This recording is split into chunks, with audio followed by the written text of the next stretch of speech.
So this is what we are going to be expecting for a day on our gold.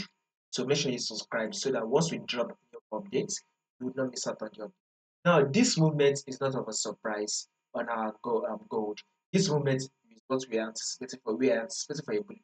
But now, why were we anticipating that movement? That take a look at it. Our trend on gold. You can clearly see that gold is in an uptrend move. Our trend says that we are in an uptrend move. So this is our first high that gold gave us. Then here is our higher low. Gold was able to give us a new higher high, and here comes the higher low that gold gave, right?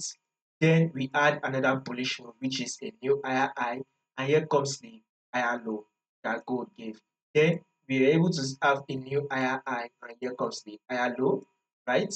Market was able to push up again, and it formed a new higher high, and here comes the higher low. So gold has now given us an higher low level right here. So it has just given us an higher low.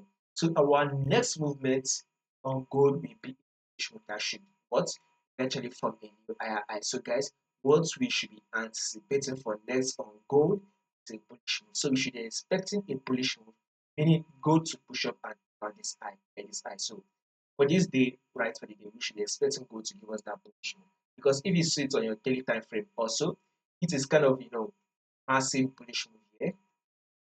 As you can see, there is a massive bullish move around here that God has given us right here. So now on our 4-hour time frame, there was a mini pullback. So from this level, we should expect gold to push up. So let's see gold push up and tap a level 4885.